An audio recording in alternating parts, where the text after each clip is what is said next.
Bonsoir et merci de nous rejoindre sur Al24 News pour ce nouveau flash. Le chef de la diplomatie algérienne a rencontré ce mercredi l'envoyé spécial du secrétaire général des Nations Unies pour le Sahara occidental, Staffan de Mistura, dans le cadre de sa tournée dans la région.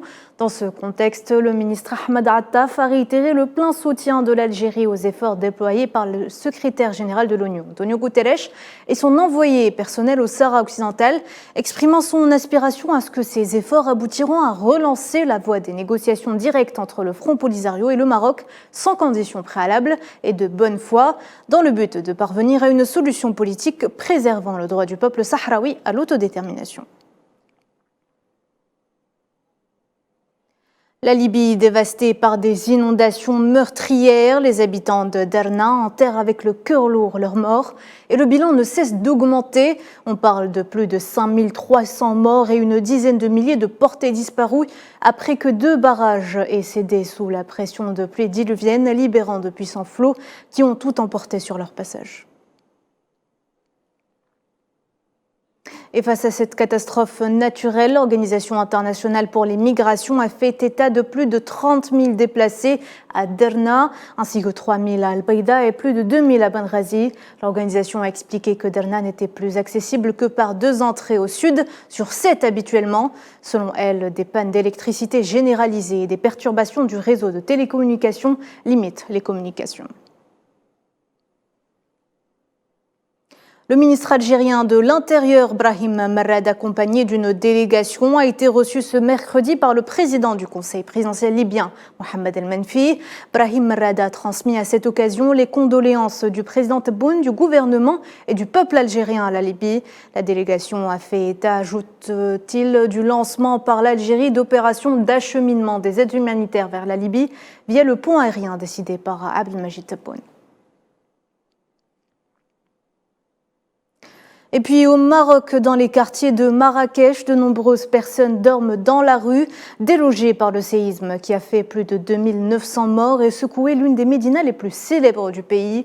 De nombreuses bâtisses ont été détruites ou très endommagées dans la vieille ville, où la population vit dans la peur de nouveaux affaissements. Les membres du nouveau gouvernement gabonais de transition prêtent serment ce mercredi. Le Premier ministre Raymond Andong Sima a annoncé la composition de son gouvernement nommé par le général Oligui et qui comprend d'anciens ministres du président déchu, des membres de l'ex-opposition et des personnalités de la société civile auparavant hostiles à Ali Bongo et sa famille qui dirigeaient le pays depuis plus de 55 ans. La police nigériane a lancé une chasse à l'homme pour retrouver au moins 10 voyageurs qui ont été récemment enlevés dans 2 bus à destination de Lagos par des hommes armés dans la région centrale du pays. Les ravisseurs ont pris contact avec les familles des 10 victimes pour des demandes de rançon. Et puis l'UNESCO a adopté à l'unanimité un projet de résolution sur la vieille ville d'Al-Quds et ses murs, conservant le statut des villes d'Al-Quds, d'Al-Khalil et de Batir sur la liste du patrimoine mondial en péril. Le ministère palestinien des Affaires étrangères a justement salué les décisions du comité lors de sa 45e session et de son adoption des décisions concernant la préservation du patrimoine mondial d'une valeur exceptionnelle en Palestine, selon l'agence de presse palestinienne.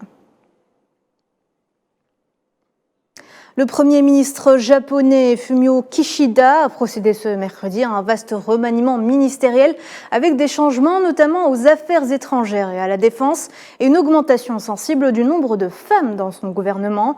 Le Premier ministre a remplacé son chef de la diplomatie par Yoko Kamikawa. C'est donc la première fois depuis 19 ans qu'une femme va occuper le portefeuille des affaires étrangères au Japon. Et voilà, c'est la fin de ce point de l'actualité. Merci de l'avoir suivi. Je vous donne rendez-vous à 19 h pour le journal de la rédaction.